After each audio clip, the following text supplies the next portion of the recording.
ธรจันยาครับสำนักงานกองทุนสนับสนุนการสร้างเสริมสุขภาพขับเคลื่อนโครงการพัฒนากระบวนการเรียนรู้วิชาชนะมารนำละครเร่สร้างภูมิคุ้มกันเด็กไทยห่างไกลบุหรี่ไฟฟ้าอีกสักครู่กลับมาติดตามรายละเอียดครับ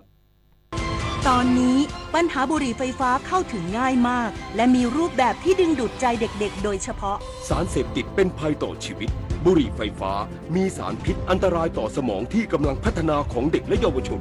อนาคตประเทศชาติจะพัฒนาอย่างมีคุณภาพร่วมปกป้องเด็กและเยาวชนจากบุหรี่ไฟฟ้าคนไทยไม่เอาบุหรี่ไฟฟ้าคนไทยไม่เอาบุหรี่ไฟฟ้าคนไทยไม่เอาบุหรี่ไฟฟ้า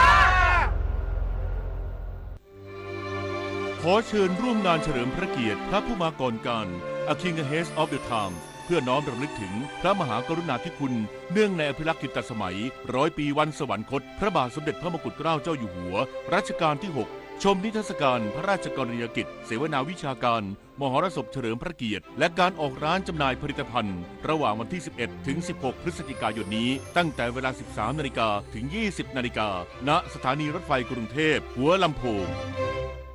ดูสิลูกเขาโอนกำไรมาให้แม่แล้วนะลงไป10,000 เดียวได้คืนมาตั้ง15,000เลยเขาหลอกให้แม่เชื่อเพื่อให้ลงเพิ่มไงเฮ้ยแต่เขาบอกว่ารอบหน้านะจะได้มากกว่าเดิมอีกไม่รู้ละ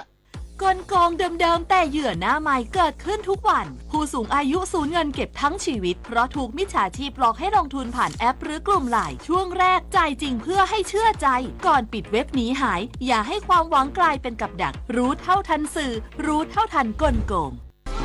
คนละครึ่ง plus รู้ไหมใช้อะไรได้บ้างใช้ซื้อสินค้าอาหารเครื่องดื่มบริการนวดสปาทำเล็บทำผมขนส่งสาธารณะแต่เดี๋ยวก่อนถ้าจะนำไปใช้ซื้อสลากกินแบ่งรัฐบาลเครื่องดื่มแอลกอฮอล์ผลิตภัณฑ์ยาสูบบัตรกำนันบัตรเงินสดแบบนี้ไม่ได้นะครับที่สำคัญต้องจ่ายตามจริงห้ามทอนเป็นเงินสดห้ามรับแลกสินค้าหรือบริการคืนเป็นเงินสดนะคะดูรายละเอียดเพิ่มเติมได้ที่ www.konlakringplus.com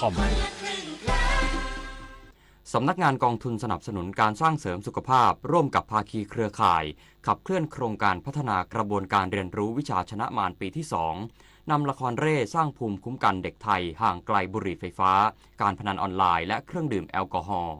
นายธนากรคมกฤษเลขาธิการมูลนิธิรณรงค์หยุดพนันกล่าวว่าจากปัญหาการแพร่ระบาดของบุหรี่ไฟฟ้าการพนันออนไลน์และเครื่องดื่มแอลกอฮอล์ในเด็กและเยาวชนไทยสำนักงานกองทุนสนับสนุนการสร้างเสริมสุขภาพหรือสสส.จึงร่วมกับหน่วยงานเครือข่ายจัดทำโครงการพัฒนากระบวนการเรียนรู้วิชาชนะมารที่ขยายผลจากการทดสอบเพื่อหาบทเรียนและนวัตกรรมจนพบว่าศิลปะการแสดงละครและนิทานมีผลต่อการเรียนรู้จดจำของเด็กจึงนำละครเร่ที่ออกแบบมาให้เด็กมีส่วนร่วมสร้างสรรค์และแสดงออกเพื่อปลุกความตื่นตัวส่งเสริมการรอบรู้ทางสุขภาวะให้เกิดสุขภาวะที่ดีจากภายในจิตใจ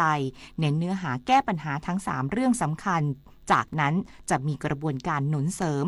เติมเต็มเรื่องหลักวิชาการด้วยการทำคู่มือครูชนะมารเป็นเครื่องมือให้ครูนำศาสตร์การละครไปประยุกต์ใช้สร้างภูมิคุ้มกันให้แก่เด็กระดับชั้นประถมศึกษาตอนปลายและมัธยมศึกษาตอนต้นกลุ่มเป้าหมายของธุรกิจบุหรี่ไฟฟ้าการพนันออนไลน์และเครื่องดื่มแอลกอฮอล์โครงการพัฒนากระบวนการเรียนรู้วิชาชนะมารปีนี้เป็นปีที่2จะต่อยอดจากปีแรกที่มีโรงเรียน200แห่งที่เป็นเครือข่ายสร้างสุขภาพเดิมที่มีอยู่ทั่วประเทศโดยในปีนี้เปิดกว้างให้โรงเรียนใหม่ๆที่สนใจเข้าร่วมด้วยผู้สนใจสามารถเข้าไปดูรายละเอียดได้ที่เพจ Facebook ชนะมารนฤมลอุดมพรรายงานพาณิชย์จังหวัดมหาสารคามติดตามการรับซื้อข้าวเปลือกในช่วงฤดูการเก็บเกี่ยวปีการผลิต 2568/2569 เพื่อควบคุมการรับซื้อให้เป็นไปตามมาตรฐานและเป็นธรรมต่อเกษตรกร นายกฤษชัยสุภาพาณิชย์จังหวัดมหาสารคามลงพื้นที่ติดตามสถานการณ์รับซื้อข้าวเปลือกในช่วงฤดูกาลเก็บเกี่ยวปีการผลิต 2568/69 ณ จุดรับซื้อข้าวเปลือกสหกรณ์การเกษตรเมืองมหาสารคามสหกรณ์การเกษตรบอระบือสาขาสมสนุกและสาขาดอนงัวเพื่อตรวจสอบตามมาตรการรักษาเสถียรภาพราคาข้าวเปลือกและกำกับดูแลสร้างความมั่นใจให้เกษตรกรขายผลผลิตได้ในราคาที่เป็นธรรมโดยกำชับให้ผู้ประกอบการไม่ เอารัดเอาเปรียบมีการปิดป้ายแสดงราคารับซื้อข้าวเปลือกชั่งน้ำหนักและวัดความชื้นด้วยเครื่องวัดที่ได้มาตรฐานซึ่งทุกจุดมีการปิดป้ายอย่างชัดเจนโดยราคาข้าวเปลือกเกี่ยวสดความชื้นไม่เกิน 25% รับซื้อราคากิโลกรัมละ 11 บาท 40 สตางค์ย้ำปฏิบัติตามประกาศคณะกรรมการกลางว่าด้วยราคาสินค้าและบริการฉบับที่ 63 พุทธศักราช 2568 อย่างเคร่งครัดเพื่อป้องกันการร้องเรียนและเกิดความเป็นธรรมต่อเกษตรกรพงษ์นภาวรวาลัย สวท มหาสารคาม รายงานสำนักงานขนส่งจังหวัดเลยลงพื้นที่สถานีขนส่งผู้โดยสารจังหวัดเลยประชาสัมพันธ์เชิญชวนผู้ประกอบการขนส่งรถโดยสารสาธารณะสมัครเข้าร่วมโครงการคนละครึ่ง plus ส่งเสริมระบบขนส่งสู่ระบบดิจิทัลที่โปร่งใสนางสาวศรีรัตน์ยาพรหมขนส่งจังหวัดเลยเปิดเผยว่าสำนักงานขนส่งจังหวัดเลยนำข้าราชการและเจ้าหน้าที่สำนักงานขนส่งจังหวัดเลยลงพื้นที่บริเวณสถานีขนส่งผู้โดยสารจังหวัดเลยอำเภอเมืองเลยเพื่อประชาสัมพันธ์เชิญชวนผู้ประกอบการขนส่งรถโดยสารสาธารณะลงทะเบียนสมัครเข้าร่วมโครงการคนละครึ่ง plus ที่ภาครัฐให้การสนับสนุนเงินร่วมจ่ายค่าบริการด้านขนส่งสาธารณะให้แก่ประชาชนผู้เข้าร่วมโครงการซึ่งจะช่วยลดภาระค่าครองชีพของประชาชนโดยเฉพาะค่าใช้จ่ายในการเดินทางโดยมีผู้ประกอบการขนส่งสาธารณะในพื้นที่จังหวัดเลยหลายรายสนใจและได้เข้าร่วมโครงการแล้วและบางส่วนอยู่ระหว่างดำเนินการโดยเจ้าหน้าที่ได้ให้คำแนะนำคุณสมบัติของผู้ประกอบการที่เข้าร่วมโครงการวิธีการสมัครตลอดจนอำนวยความสะดวกแก่ผู้ประกอบการที่สนใจสมัครเข้าร่วมโครงการโดยสามารถสมัครเข้าร่วมโครงการได้ตั้งแต่วันที่15ตุลาคมถึง19ธันวาคม2568 ปณภัทร แสงสีเรืองสวทเลยรายงานจบข่าวชลธรจัญญาอ่านรับฟังข่าวครั้งต่อไปเวลา 10 นาฬิกาครับติดตามข่าวที่นำเสนอไปแล้วได้ที่ www.thainews.prd.go.th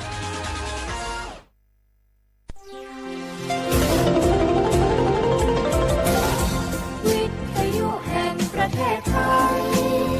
ให้ความรู้คู่ความสุข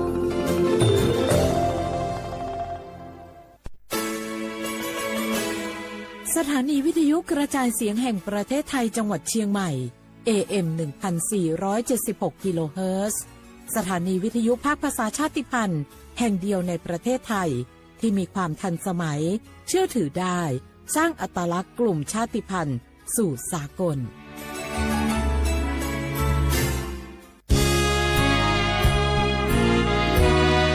พระบารมีปกเกล้าเพื่อปวงชนชาวไทย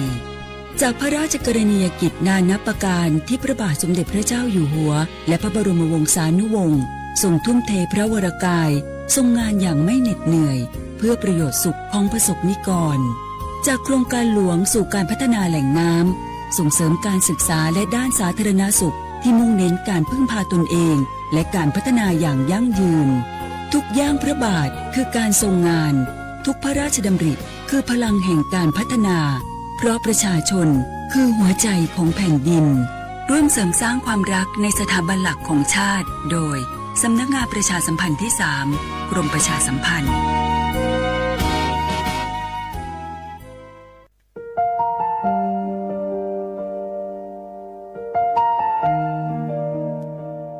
ขอน้อมเกล้าถวายอาลัยสมเด็จพระพันปีหลวงพระแม่แห่งแผ่นดินผู้ทรงเมตตาเหนือเกล้าขอพระองค์เสด็จสู่สวรรคาลัยข้าพระพุทธเจ้าข้าราชการและเจ้าหน้าที่สถานีวิทยุกระจายเสียงแห่งประเทศไทยจังหวัดเชียงใหม่กรมประชาสัมพันธ์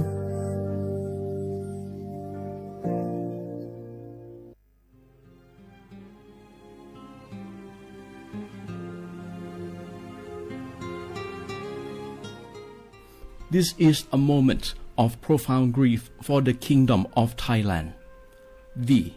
the collective voices of Radio Thailand Chiang Mai, join the Thai nation in mourning the passing of our beloved Queen Martha, Her Majesty Queen Sirikit. Her life was a testament to the unwavering service, grace, and deep love for the Thai people. Our humble condolences and thoughts are with His Majesty the King, the royal family, and all the Thai people during this deeply sorrowful time.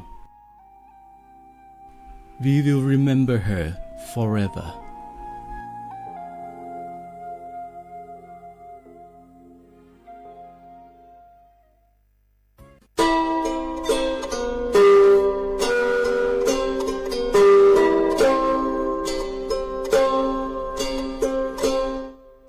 รากระเจอโคโพ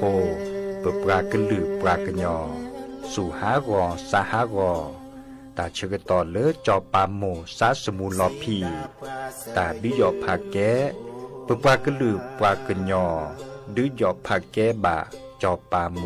โดกระเตอลอ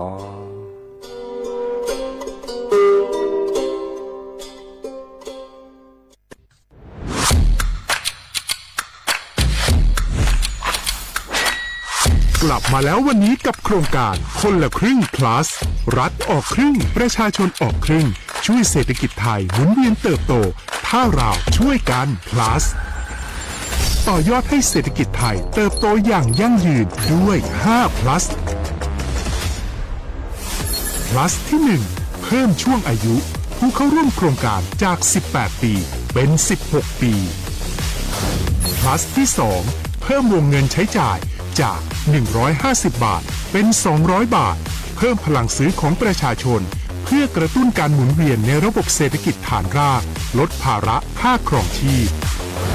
plus ที่ 3 เพิ่มสิทธิพิเศษด้วยการดูแลผู้ที่อยู่ในระบบภาษีให้ได้รับสิทธิพิเศษมากขึ้นเพื่อสร้างแรงจูงใจให้ทุกคนร่วมอยู่ในระบบอย่างโปร่งใส plus ที่ 4 เพิ่มโอกาสให้นิติบุคคลขนาดเล็กเข้าร่วมได้ให้ธุรกิจเติบโตเป็นกำลังสำคัญของเศรษฐกิจไทย plus ที่ 5 เพิ่มทักษะใหม่เพื่อพัฒนาให้ร้านค้านำความรู้ใหม่ๆมาช่วยเพิ่มยอดขายลดต้นทุนเรียนรู้เติบโตและปรับตัวไปกับเทคโนโลยีใหม่เพื่อสร้างเศรษฐกิจที่แข็งแกร่งจากคนละครึ่งสู่คนละครึ่ง plusไม่ว่าจะสั่งข้าวคนละจานชาเขียวคนละแก้วขนมเค้กคนละชิ้นหรือหลายๆชิ้นก็ใช้ส่วนลดได้ทันทีสูงสุดวันละ200 บาทแถมใช้กับฟู้ดเดลิเวอรี่ก็ยังได้สำหรับประชาชนไทยอายุ16 ปีเป็นต้นไปสมัครรับสิทธิ์ผ่านแอปพลิเคชันเป๋าตังวันที่ 20-26 ตุลาคม 2568 สำหรับร้านค้าที่สนใจร่วมโครงการสมัครได้ผ่านแอปถุงเงินวันที่ 15 ตุลาคมถึง 19 ธันวาคม 2568 แล้วเตรียมพร้อมรับลูกค้าจากทั่วประเทศเพราะนี่คือโครงการที่คนไทยทุกคนช่วยกัน plus เพื่อให้เศรษฐกิจไทยโตไปพร้อมกัน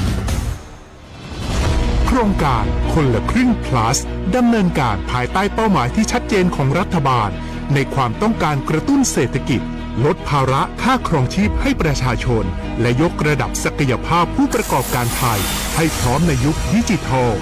โดยยังคงยึดหลักความโปร่งใสตรวจสอบได้และป้องกันการใช้สิทธิที่ผิดวัตถุประสงค์คนละครึ่ง plus เพิ่มพลังเศรษฐกิจไทยพร้อมโตไปด้วยกัน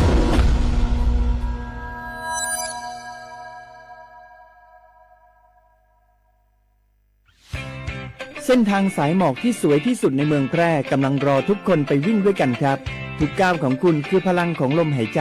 ชวนเพื่อนชวนครอบครัวมาวิ่งฝ่าสายหมอกเพื่อโรงพยาบาลแพร่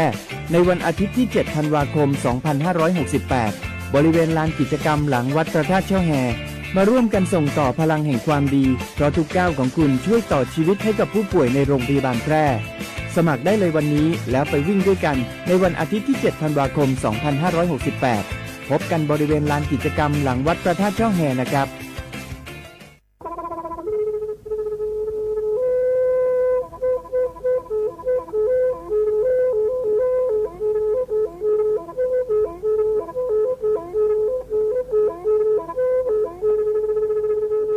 มือนี้มือซอเลอะวันที่ 29 ตุลาคมนี่ที่กระโทษใจกระจายคือชิ้นนี้และบุขีในเนาะปาแก้คนน่ะมีเวลาเลือกคณะรัฐมนตรีดอเวดา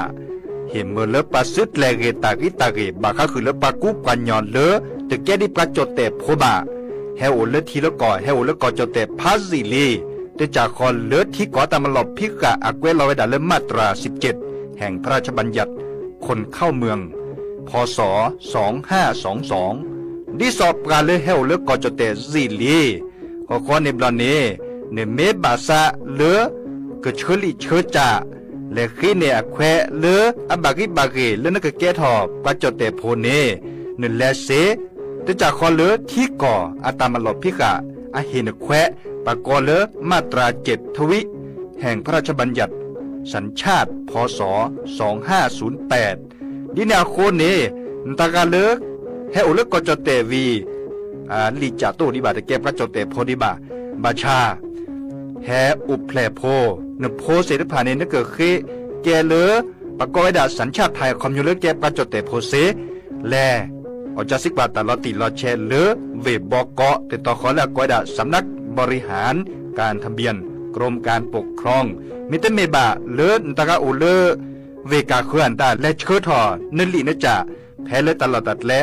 อำเภอเลื่อนก็จะอุดรเนตาเชิดตอนเลือปัดดุวับกาตาพิษตามมาในเวลาราชการอัตเตเวดาดินเนเนาะ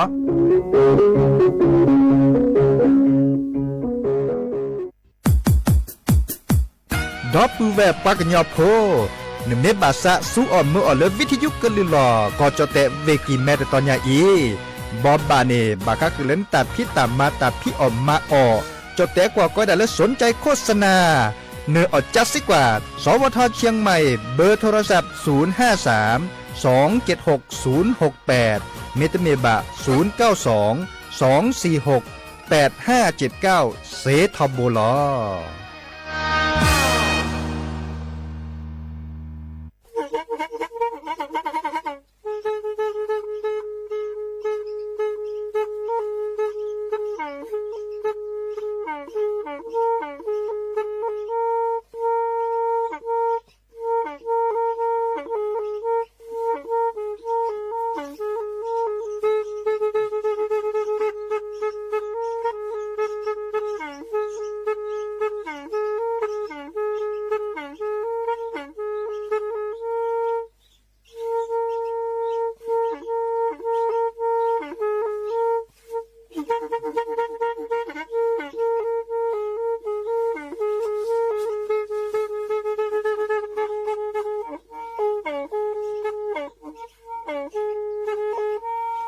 แพอี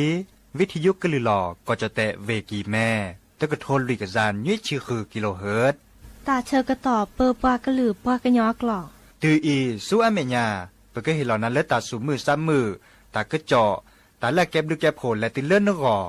อัตโคเนและกนาหลอเจอบาค่าคือตาสูมือซ้ำมือสก้อเนาะ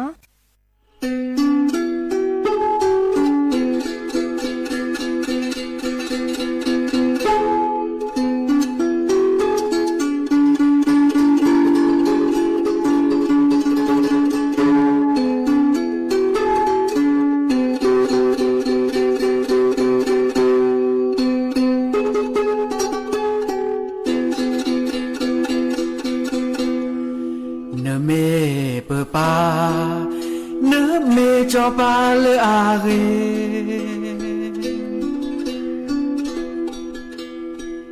เนสุเล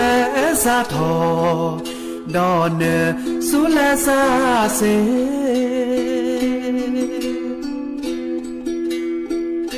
เนเม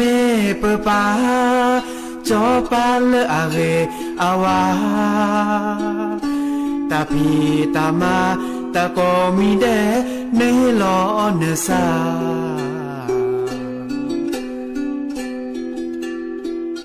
ทอเลกเจอและโอเนโพเนลี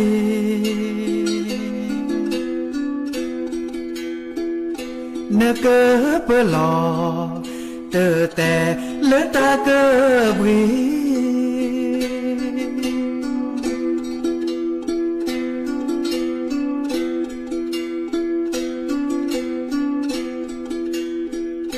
เนบาจอปา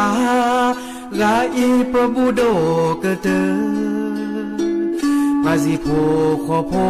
ก็ดีก็กาโอมือโชเปเนโพเนลีโอสกุลก็เจ้าแต่นอมาอันเนบลือเนโพตะก็มีแด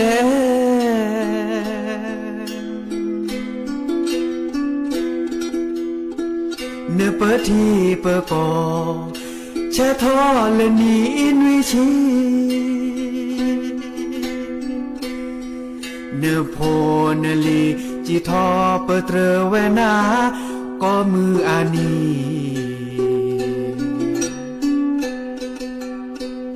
เปิดป้าเปิดที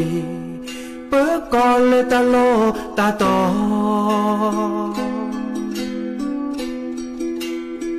ว่าสิโพขอโพโอดอตาคูตาพอ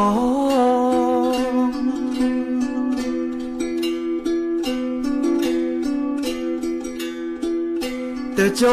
ญาอีเนโพเนลีเตสาเปนอเปิดป่าจอป่าเลภูมิพลก็โอเราโจลอทอ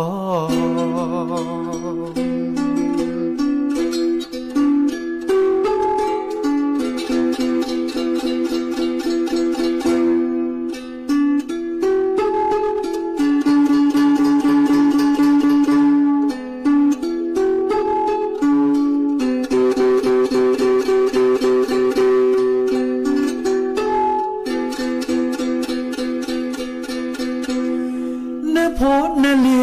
โอเซกุเลก็จอเตโนมาอันเนบลือเนโพตาก็มีเด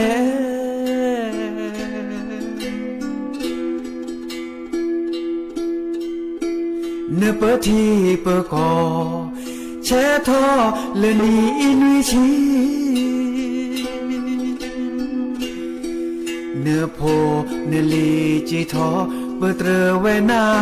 เดโดเดชี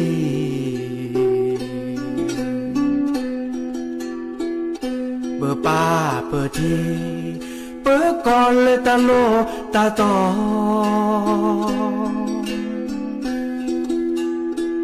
ว่าสิโพขอโพ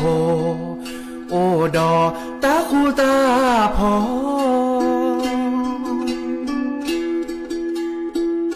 เปิดป้าจอป้าเลอแพรดอตาสาเกยอเตโจญาอีเนโพเนลีเตสาเปนอเปิดป้าจอป้าเลอพูนมีพล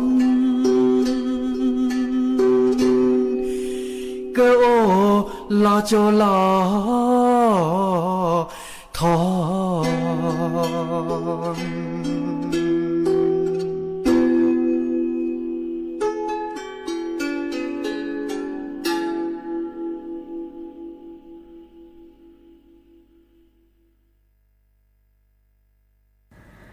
โอมือชอปเปอร์ดอกบูแหวมือราพาตีพือพีก็ราบาตุกอลซาเดียพอโมลาวารัญญาไฟเพโรดแพลวิทยุกลือลอกระจอแต่เวกีแม่สวทเชียงใหม่ต่ออีนอกกันนาดอกปลากว่าดอกปลาเซแพลวิทยุคลื่น AM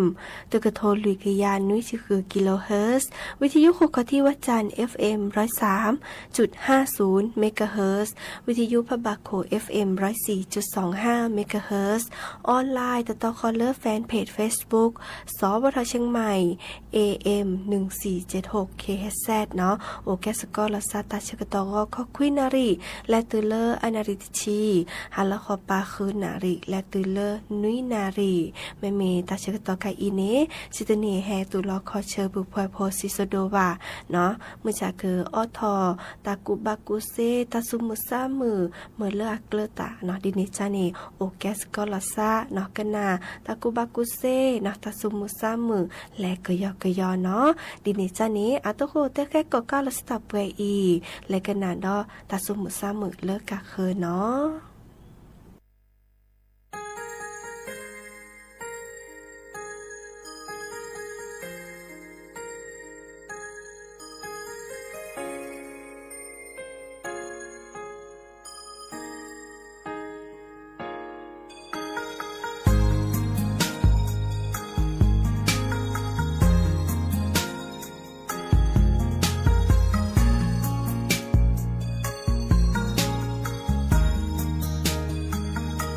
และหอโคอี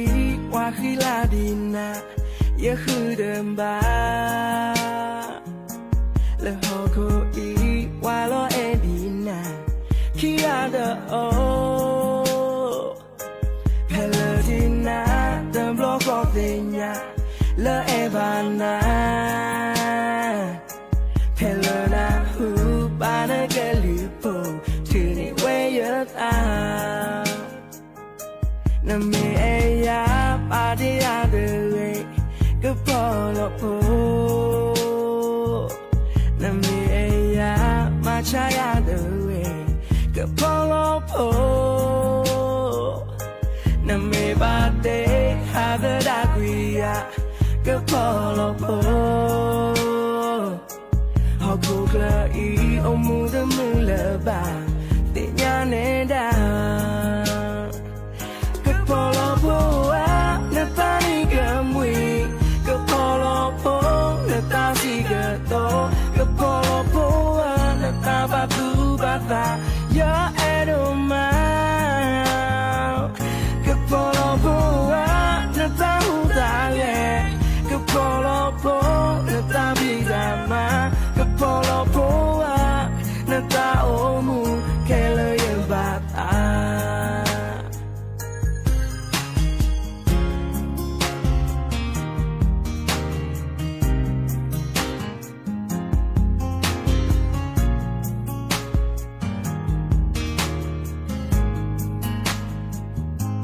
จะนี่เดิมล้อเมเดที่บานนาอย่าโอเดิมมือจะนี่เดิมล้อเมเดนาหูบานากาลือโพอย่ามีเดินเนอย่าอ้อเดินหนึ่งบาก็พอละโพอะโคเดญาณเมปว่าอะไรเดิมและอย่าพอเขาก็พอละโพนาตานิกมวีก็พอละโพนาตาสิกโตก็พอละโพนาตาบาตูบาตายาเอโดมาก็พอละโพนาตาหูตาเลก็พอละโพนาตาบิดามาก็พอละโพนาตาโอมูแค่เลยยังบาตาก็พอละโพนาตานิกมวีก็พอละโพนาตาสิกโตก็พอละโพนาตาบาตูบาตายาเอโดมาก็พอละโพนาตาหูตาเลก็พอละโพนาตาบิดามาก็พอละโพนาตาโอมูแค่เลยยังบาตาก็พอละโพนาตาเบแกบัวแค่เลยยังบาตา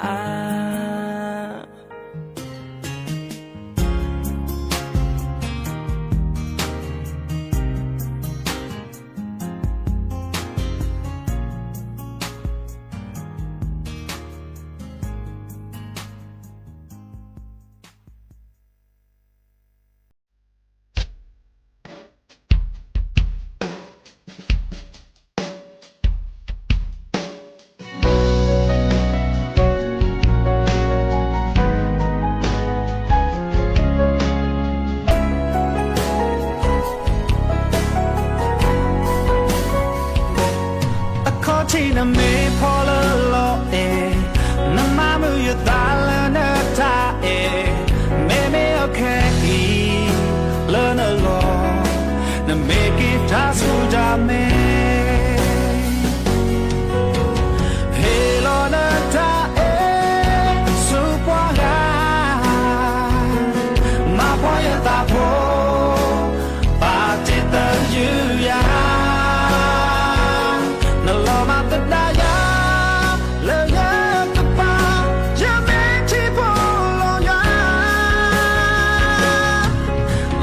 Trekking out, the yellow key,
โอโมชเปอร์ฮากิกันนาดอตาเกจอตาบอบาเนาะดิซอเลอร์ปราราลอตาเกจอแพเลอร์สำนักนายกรัฐมนตรีเนาะเดอเตวดาลาบุขิปาปราพลาลอตาเกจอเลอร์ออนไลน์เนาะเตวดาตาพิตามาโครงการคนละครึ่งพลัสเนาะเดอปรา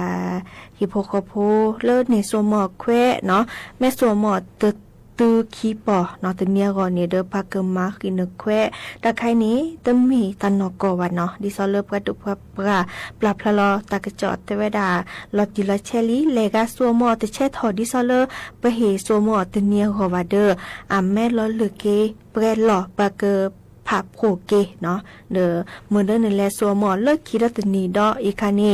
สัวมอนึกแควเซเนาะตูเลิกเตอตะพิตามาตะไคอีเนาะมื้อนี้มื้อซอเซอร์ชิเตอร์ลาธันวาคมเนาะเดอดิซออาแกโครงการคนละครึ่ง plus นึกกระจาทึทอใหญ่10%เนาะปะดุปะปาทึทอใหญ่10%เนาะดิซอนึกกระจาทึทอคีปอปะดุปะปาทึทอคีปอแกลุยปอเนาะหมอตะเหลือเดอและสัวมอเลิกคีเซเนาะสัวมอเซเพลแอปจีวอลเล็ตเลอเป่าตาปูเนี่ยเนาะเดอและสัวมอเดอตาลอตาแกลลาชาวตาเพียงหนึ่งสก็คือแต่พิตามาโครงการคนละครึ่ง plus เนาะแต่ละนึงกันแลตริกุซูจิโลซาชื่อตาเนาะตลอดละชาวเมชาวที่เนาะตลอดเริ่มดิซอวันละหนึ่งก็คือแต่พิตามาใครในเซและตัวเลอเดลิเวอรี่เนาะดิซอนึงมาหล่อเลอแอปพลิเคชันปูมือเลอกระแฮชอยเฮเนตาคือตาคอเนตาอตาอตาไข่อีเซเจเนาะเลกาสัวหมดไม่ได้เช็ดถอดดิซอเลอร์ปลาเฮลอนแควว่าเดอปากระพับคุยนะเมื่อเลอเนอและสัวหมอเลอคิดนีเนาะอีคาเดอแกวดอปแวมือกับพติพื้พี่และการเล่นนี่นึกแควโครงการคนละครึ่ง plus เนาะโดยแลสัวหมอนึกแควดิซอเลอร์ก็ชอดแชตามาแหลมมากกาเพื่อชาวตาเมื่อเลอก็กันนิกลุเนเจเนาะที่กอเดอปกดาดิซอเลอร์ตามมาแหลมมากาเกเกถอดิซอเลอร์ปดุปปราตาพิตามานโยบายรัฐบาลเนี่ยเนาะเดอเฮตเตบบัตสัญญาเงินนาดอแหลกาเลอร์สัวหมอบัตรสวัสดิการแห่งรัฐมื้อนี้มื้อซอเตอร์ลาพฤศจิกายนเดอและสัวหมอนึกแควเซลีเนาะดิซอเลอร์ปดุปปรากิเฮลออาทอนาเนาะโคปอใหญ่ชีนันตาลอลีเนตลาก่อนนี่เฮลอนาเซอร์ปอเนาะมาผูลซาเดอแกตเมอตปอเยชีเนาะเกเฮลอนาตาบาคีลาเนาะดิซอเลอร์ลาพฤศจิกายนก็ดอเลอร์ลา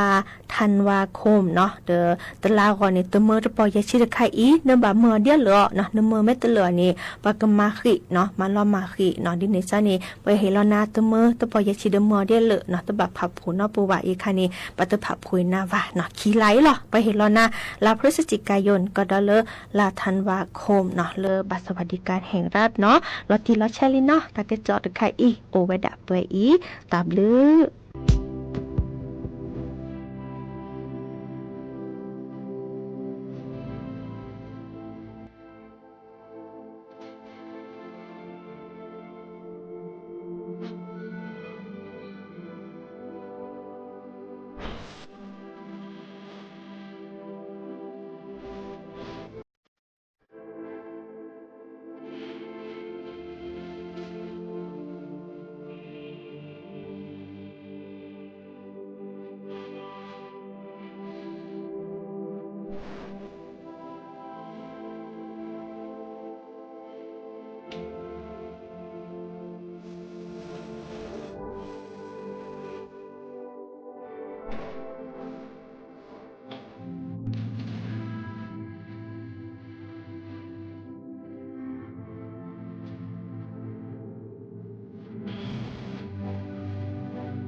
ยอมือพ่อเปอแอ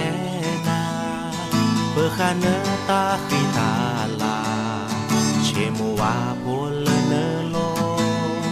เปอเชที่บ้าเวลอโจลือลากาตากูตากาเกิดสู่ออเปอเตอตรอนาโมเฮซึเชกิเชอู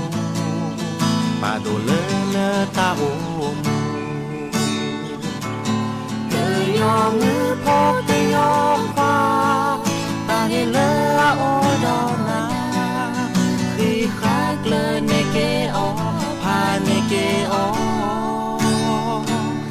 เชโมวาเชลวอโปตาแค่เลเมเวเนตาเซญาเนดาเลเนเมเกยอเจเกยอควาเกโอเกบาตาตอโลปะกะเลดาสิเกยอโอเลเนโลปะเชทีบาเวโลโจลือลากาตาปูตากาเกิดสู่ออเปอเตอรอนาปะกะมีปะตะเซโนปะโดลาเนตาโอเกยอมมือพ่อเกยอควาตาเฮเลโอดอนาคีคาเกลเนเกอพาเนเกอเชโมวาเชลวอโปตาแค่เลเมเวเนตาเซยาเนดาเลเนเมเกยอเจ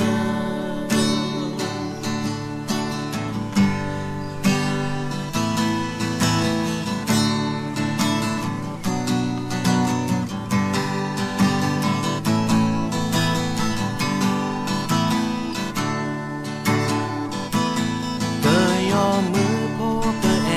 นาเปอคาเนตาขีตาลาเชมัวโพลเนโลเปอเชที่บ้าเวลอโจลือลากาตากูตากามาเตเรเปเตตรอนาโมเฮซึเชกิเชอูปาโดเลเนตาโอมูยอมมือพ่อเกยอควาตาเกเนโอดอนาคีคาเกลเนเกอพาเนเกอเชโมวาเชลวอโปตาแค่เลเมเวเนจาเซยาเนดาเลเนเมเกยอเจ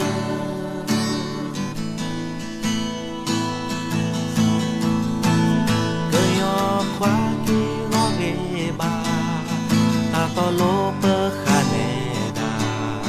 สวยกันยอโอเลเนโลเปเชที่บ้าเวลอโจอ้าว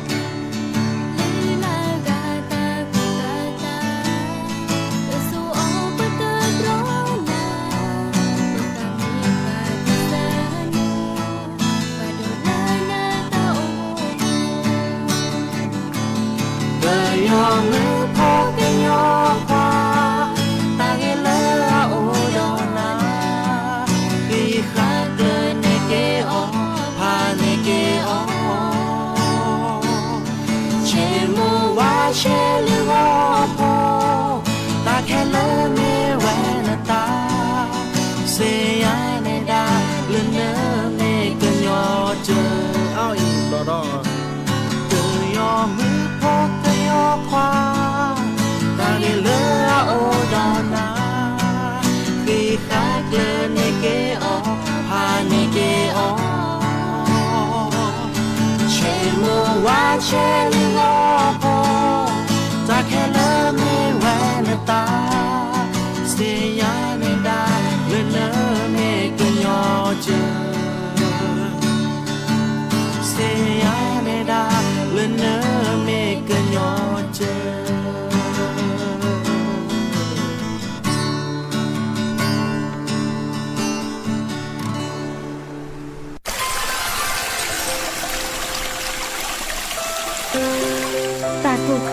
ตาเชกตอทีลอซีทีเลสัวหมอตุปูลอตาจุคาอตาเชกตอทีโดกว่าตาเรียวทอตาห้าหูห้าวอเดอตาเลอโอปะโคปะเคอบาที่บาโดเดอปรากึญยอดอกตาโพดิโพคาอาตาโอมูตาตีตาเสกผาอีแฮเวดาเลอรามาห้าวอตาเลอโอปะโคปะเคอที่ก่อชอต้นแลอาซาราหอโคโพรัดทอตาโลบะสูออมออทีรัดทอแกเกตาตีตาบาคราทีเลอสัวหมอตุปูลอทีโดกว่าตาทีห้าวอตาเชิกต่อคาอีนาทอเวดาก็เหมือนนี้ดีเน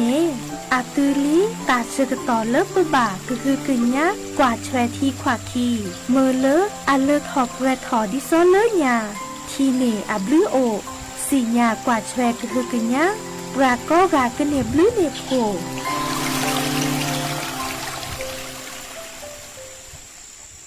ตรี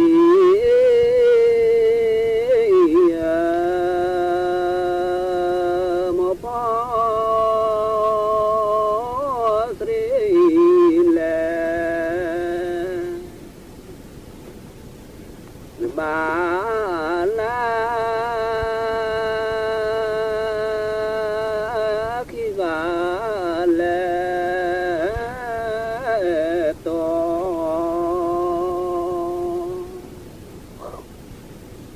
ชื่อชีโยชื่อชีตืมลี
li miu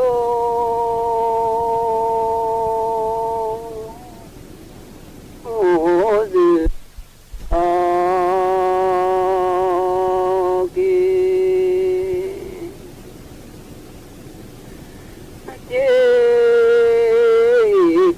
và phụ nữ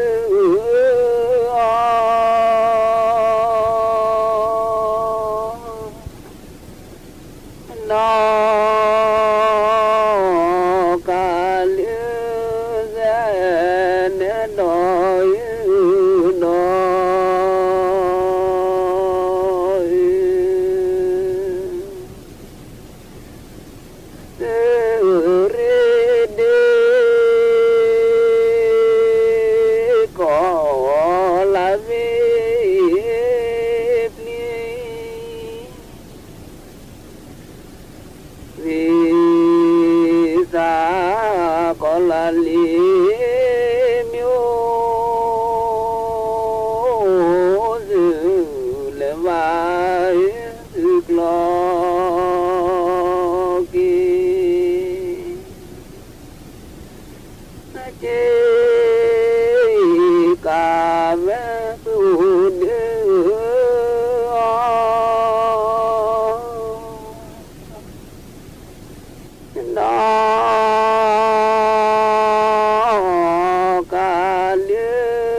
nó từ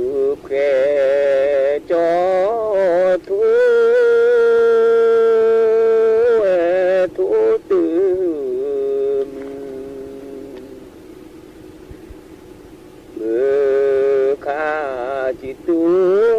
ลู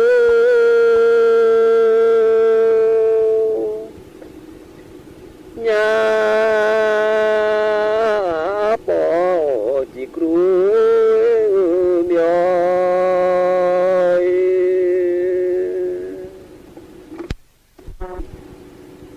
เอลาบาตือลาบา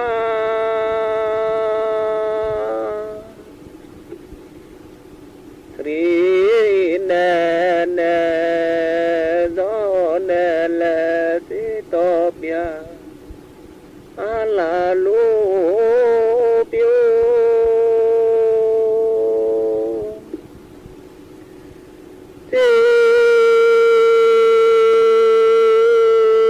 นอควีโค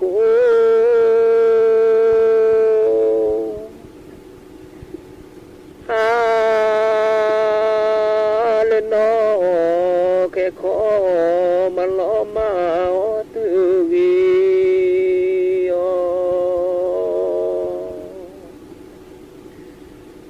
ลีเลบาโยสุโยซา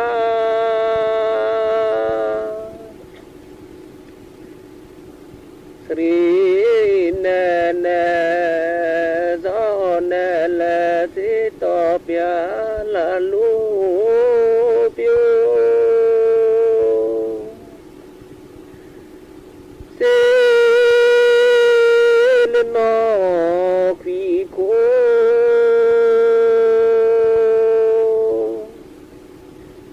ฮา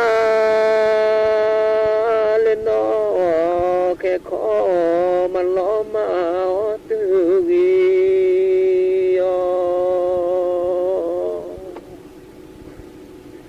มอ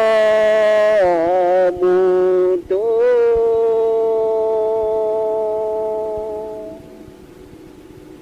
มอมูโตจินิมูเวมาสอ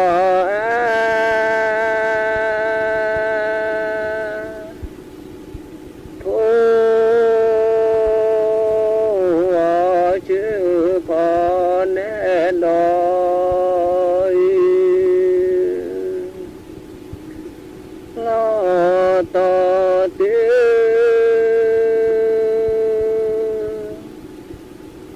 ลอต่อตื้อลุมวากแลว่าสอ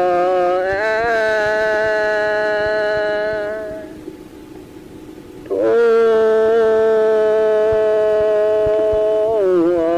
ชื่อพอแน่นอย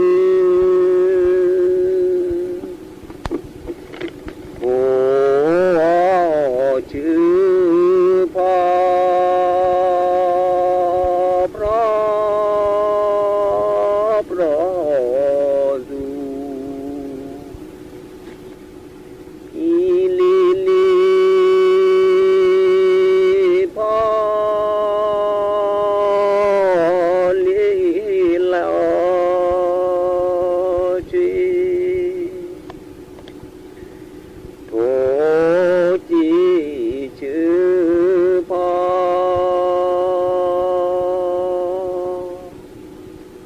ฮาญาสูอีลีลีพอลีลาจีพามีที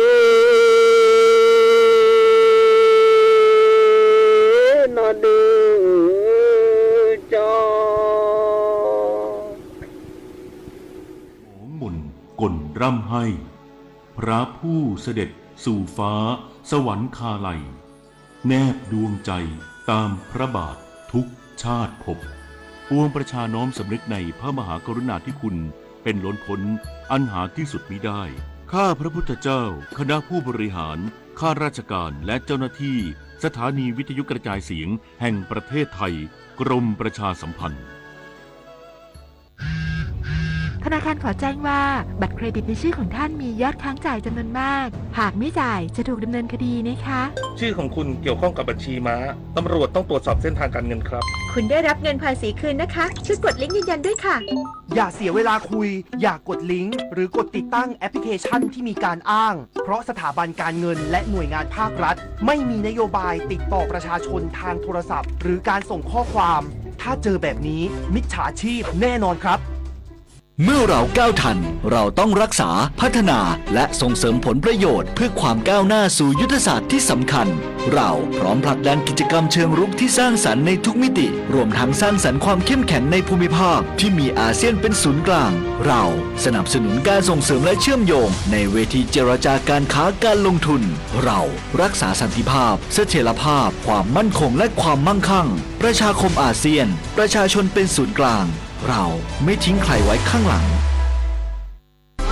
คนละครึ่งพลัสรู้ไหมใช้อะไรได้บ้างใช้ซื้อสินค้าอาหารเครื่องดื่มบริการนวดสปาทำเล็บทำผมขนส่งสาธารณะแต่เดี๋ยวก่อนถ้าจะนำไปใช้ซื้อสลากกินแบ่งรัฐบาลเครื่องดื่มแอลกอฮอล์ผลิตภัณฑ์ยาสูบบัตรกำนันบัตรเงินสดแบบนี้ไม่ได้นะครับที่สำคัญต้องจ่ายตามจริงห้ามทอนเป็นเงินสดห้ามรับแลกสินค้าหรือบริการคืนเป็นเงินสดนะคะดูรายละเอียดเพิ่มเติมได้ที่ www.konlakringplus.com ผู้ว่าราชการจังหวัดอำนาจเจริญนำประชาชนกว่า 6,000 คนร่วมกิจกรรมเดินวิ่งป้องกันอัมพาตครั้งที่ 11 เฉลิมพระเกียรติพระบาทสมเด็จพระเจ้าอยู่หัวและสมเด็จพระนางเจ้าพระบรมราชินีที่บริเวณพุทธอุทยานพระมงคลมิ่งเมืองนายอนุรัตน์ธรรมประจำจิตผู้ว่าราชการจังหวัดอำนาจเจริญเป็นประธานเปิดกิจกรรมแสงนำใจไทยทั้งชาติเดินวิ่งปั่นป้องกันอัมพาตครั้งที่ 11 เฉลิมพระเกียรติพระบาทสมเด็จพระเจ้าอยู่หัวและสมเด็จพระนางเจ้าพระบรมราชินีโดยมีรองผู้ว่าราชการจังหวัดหัวหน้าส่วนราชการและประชาชนเข้าร่วมกว่า 6,000 คนโดยก่อนพิธีเปิดผู้เข้าร่วมกิจกรรมยืนสงบนิ่ง1 นาทีเพื่อแสดงความอาลัยและน้อมรำลึกในพระมหากรุณาธิคุณของสมเด็จพระนางเจ้าสิริกิติ์พระบรมราชินีพระบรมราชชนนีพันปีหลวงนอกจากนี้ยังมีการกล่าวราชสดุดีเฉลิมพระเกียรติพระบาทสมเด็จพระเจ้าอยู่หัวผู้ทรงเป็นแบบอย่างในการดูแลสุขภาพและทรงมีพระเมตตาต่อพระสงฆ์นิกรชาวไทยอย่างหาที่สุดมิได้โครงการเดินวิ่งปั่นป้องกันอัมพาตครั้งที่ 11 ของจังหวัดอำนาจเจริญได้รับความร่วมมือและสนับสนุนอย่างดียิ่งจากทุกภาคส่วนทั้งภาครัฐภาคเอกชนนักเรียนนักศึกษาทำให้การจัดกิจกรรมในวันนี้เป็นไปด้วยความเรียบร้อยและประสบความสำเร็จตามวัตถุประสงค์พงศิริศรีหานามสวทอำนาจเจริญรายงานจังหวัดสกลนครงดประกวดนางนพมาศหนูน้อยนพมาศเทศกาลลอยพระประทีปพระราชทานและประเพณีลอยกระทงปี